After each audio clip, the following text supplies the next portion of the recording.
तो हेलो बच्चों, क्या हाल चाल। तो उम्मीद होगा कि न्यूमेरिकल सीरीज का आपने लेक्चर नंबर 5 देख लिया होगा। यदि नहीं देखा है तो आप हमारे यूट्यूब चैनल के होम पेज पर जाइए, प्लेलिस्ट देखिए और वहां पर आपको न्यूमेरिकल सीरीज करके आपको 5 लेक्चर मिल जाएंगे। उन लेक्चरों को देखिए और इसके बाद आज सीखेंगे लेक्चर नंबर 5 का पार्ट नंबर 2 और आज बातें होंगी वैद्युत फ्लक्स तथा गॉस की प्रमेय से ही रिलेटेड कुछ टॉपिक। लेकिन आज बातें होंगी बच्चों बड़ी ही जादुई दुनिया वाली। तो सोचो कि एक ऐसी बूंद जिसपे चार्ज हो और मास हो, क्या उस बूंद को हवा पे लटकाया जा सकता है? तो मेरा चिलगुजा कहता है सर ये तो पॉसिबल ही नहीं है। मैंने कहा तुझे कैसे पता? कह रहा सर कोई भी बूंद होगी सर गिरेगी नीचे ही। तो मैंने कहा यदि क्या हो जाए ऐसा कुछ हम सिस्टम बनाए जिसके कारण वो हवा पे ही लटकी रहे। कह रहा sir this is not possible. बच्चा पॉसिबल है, the help of physics. Physics द्वारा सब कुछ पॉसिबल हो जाता है, बस आपको जानने की जरूरत है। आखिर बूंद गिरती क्यों है? बच्चों ने कहा कि सर अच्छा सबसे पहले काम क्या कर दो, इस सेशन को अपने फ्रेंड सर्कल के साथ में शेयर कर दीजिएगा। और यदि आप अभी नए हो तो बच्चों इतना तो प्रमोशन हो सकता है, यूट्यूब चैनल को सब्सक्राइब कर लीजिएगा, चैनल को अपने फ्रेंड सर्कल के साथ में भी शेयर कर दीजिएगा और वीडियो को लाइक करना तो आप लोग कर ही देते हो। तो चलिए बात करते हैं इस टॉपिक पर, बेहतरीन बातें। तो सोचो एक ऐसी चार्ज की बूंद है, अब गिर नीचे क्यों रही? क्योंकि इस पे ग्रेविटेशनल फोर्स यानी गुरुत्वाकर्षण बल नीचे की ओर कार्य कर रहा था। इस वजह से ये जो बूंद थी हमारे पास में, जो बूंद थी चार्ज की बूंद थी, ये नीचे गिरना चाहती थी। ये वाली बूंद चार्ज वाले मास के कारण क्या हो रहा है, नीचे आ रही है।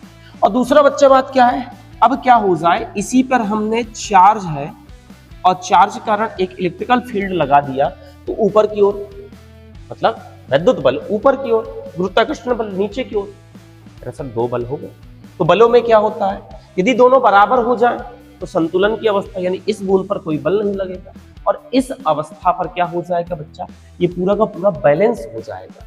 और जैसे बैलेंस हो जाएगा तो वैसे बूंद जो होगी वो स्वतंत्र रूप से लटकी रहेगी। यानी क्या होगा, जब कोई आवेशित कण वैद्युत क्षेत्र में हवा में स्थिर लटकता होता है तो इसका अर्थ है कि नीचे खींचने वाला गुरुत्वाकर्षण बल और ऊपर ढकेलने वाला वैद्युत बल एकदम बराबर है। यानी इस सूत्र में महत्वपूर्ण जो सूत्र है हमारे पास में, QE is equal to mg। QE is equal to mg, ये दोनों आपस में क्या हो जाएंगे बच्चा, बराबर हो जाएंगे। इसके क्वेश्चन बहुत खूबसूरत से होते हैं। तो चलिए बच्चा बात करते हैं खूबसूरत से न्यूमेरिकल की। तो कह रहा सर न्यूमेरिकल्स तो हमें बहुत खूंखार लगते हैं। यदि आपको फिजिक्स में न्यूमेरिकल में कोई भी प्रॉब्लम होती है तो आप कमेंट सेक्शन पे जाइए और बताइए कि आपको किस बुक के किसके न्यूमेरिकल्स चाहिए, हम उस बुक के न्यूमेरिकल्स लाएंगे। जो जो आप कहेंगे हम वैसा करेंगे। क्लियर बच्चा? अब देखो बच्चा, इसको सवाल को पढ़ोगे तो आपको पता चल जाएगा कि इतने मिलीग्राम की बूंद है, मतलब इस पर एक मास है और इस मास के कारण नीचे की ओर लग रहा है mg ग्रेविटेशनल। और कह रहा है द्रव्यमान वाली बूंद 6 इलेक्ट्रॉन यानी चार्ज है इस पर 6 इलेक्ट्रॉन का, यानी QE बराबर 6E। और इस पर ऊपर की ओर लग रहा है वैद्युत बल QE। अब कह रहा है वैद्युत क्षेत्र की बच्चा गणना कीजिए। अब बच्चा ध्यान से देखो, QE is equal to mg। Q की वैल्यू पता है 6E है, m दिया है, G की वैल्यू आपको पता होनी चाहिए 9.8। तो चलिए बच्चा सवाल लगा लेते हैं। संतुलन की स्थिति पर क्या होगा, QE is equal to mg। Q कितना है 6E और ये कैपिटल m का मान वैल्यू कितना है 0.002 और मिलीग्राम को हम किलोग्राम में जा रहा है तो माइनस का 6 और इसे 9.8 पॉइंट हटाएंगे -3 और 6 इंटू 1.6 इंटू 10 की पावर माइनस का 19 इंटू E, इन दोनों का मल्टीप्लाई कर दो, करो 8 19.6 इंटू 10 की पावर माइनस का 9 और ये 16 का अगर आप 6 बार टेबल पढ़ोगे तो 9.6 इंटू 10 की पावर माइनस का 19। इन्हें अगर काटोगे तो अप्रोक्स में आपकी जो वैल्यू आएगी वो 2.04 और ये ऊपर गई बेटा पावर तो ये हो जाएगी प्लस की 10 न्यूटन प्रति कूलम। तो ये आपकी ई की वैल्यू निकल आएगी। और ई की डायरेक्शन बच्चा ध्यान देना कि ऊपर की ओर ही होगी। कहां की ओर होगी? ऊपर की ओर होगी। क्यों? क्योंकि पहले ही बता चुके कि बेटा इसमें वैद्युत बल ऊपर की ओर लगता है, ग्रेविटेशनल बल नीचे लगता है, toward the centre of earth. अब यहां पर बच्चा बात कर ले तो हमारे पास में क्या है? उस वैद्युत क्षेत्र की तीव्रता का मान व दिशा ज्ञात कीजिए। दिशा तो क्लियर है बेटा, ऊपर की ओर होगी। जो अल्फा कण को संतुलित कर सके, अल्फा कण का द्रव्यमान और आवेश दोनों दिया है, तो फिर सेम सेम सवाल हो गया ये तो। यानी एक अल्फा कण है, इसका mg नीचे और इसका f ई जो है वो ऊपर। क्या होगा? संतुलन की स्थिति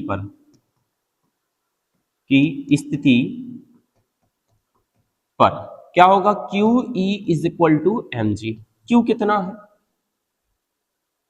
ये 3 इंटू 2.2 10 की पावर माइनस 90 ई। जी कितना है? 6.68 इंटू 10 की पावर माइनस का 27 और 9.8। 9.8 इंटू 10 की पावर माइनस का 27 और ये हमारे पास में 3.2 इंटू 10 की पावर माइनस का 90। अब देख बच्चा, इसे काटोगे तो अप्रोक्स में लगभग लगभग कितना जाएगा? ये पूरा का पूरा जो कैलकुलेट होकर आएगा 20 समथिंग आएगा, ये भी कैंसिल आउट होने के बाद। और 10 की पावर माइनस का -8 और दिस इंप्लाइज 2 इंटू 10 की पावर 7 न्यूटन प्रति कूलम ऊपर की ओर। ऊपर की ओर तो इस तरीके से आप बेटा इस सवाल को लगा सकते हो। खूबसूरत सा अंदाज है, बेहतर से सवाल हैं। अभी मैंने सिर्फ 2 सवाल बताए, दोनों सवालों में क्या बताया हमने? इलेक्ट्रिकल फील्ड कैसे निकाल ली हो उनकी बातें चल रही थी।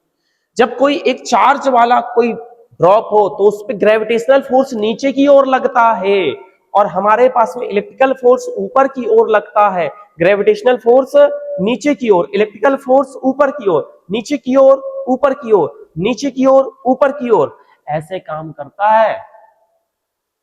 क्लियर? अगला देखो, 4 गुणे 10 की पावर माइनस प्लस 5 न्यूटन प्रति। सेम सेम है। अच्छा पहले डायग्राम बच्चा करा, डायग्राम बना लोगे तो क्या हो जाएगा? सवाल लगाना इजी हो जाएगा। अब क्या कह रहा है? संतुलन की स्थिति पर हर एक सवाल का लेवल चेक है। अभी हम बात कर रहे हैं हिंदी मीडियम से। जितने भी स्टेट बोर्ड होते हैं, वो आपका एमपी हो, बिहार हो, यूपी हो, जितने भी हिंदी मीडियम वाले बोर्ड एग्जाम है, उन सभी के लिए हम कंटेंट ला रहे हैं और पूरा का पूरा फ्री ऑफ कॉस्ट ला रहे हैं। आपसे कोई भी चार्ज नहीं लिया जाएगा। ये मेरा वादा है तुम लोगों से कि पूरा का पूरा स्टेट बोर्ड का जो कंटेंट होगा वो आपको फ्री ऑफ कॉस्ट ला कर दूंगा। तो जो करना पड़े हम लाएंगे, फ्री ऑफ कॉस्ट लाएंगे, सबके लिए लाएंगे।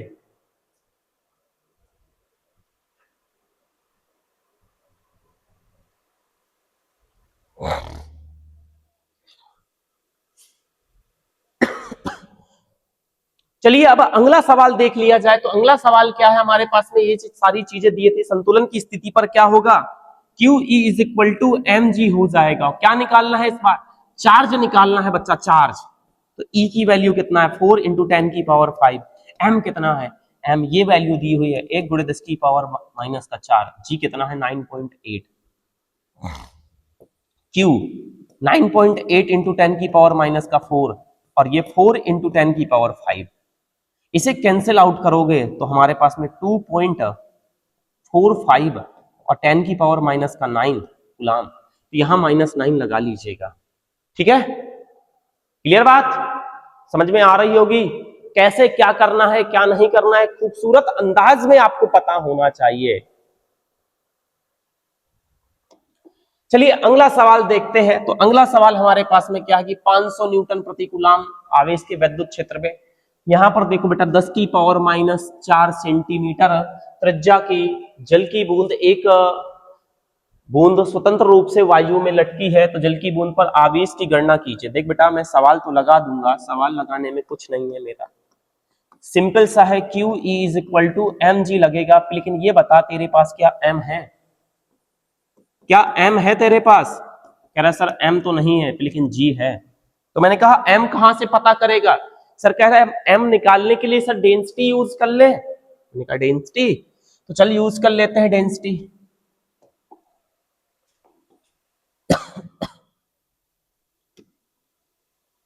Wait weight weight wait,